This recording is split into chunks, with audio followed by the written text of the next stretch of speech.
जुमला देखिए क्या है।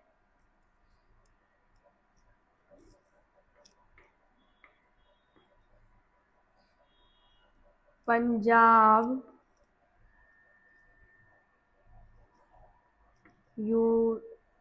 यूनिवर्सिटी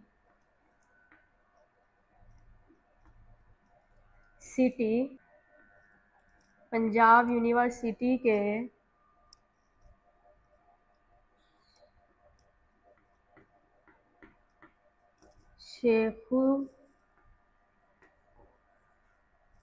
शेखुल जामिया ने उसे सिंध अता की। ये जुमला थोड़ा सा लेंथी हो गया है, लंबा हो गया है।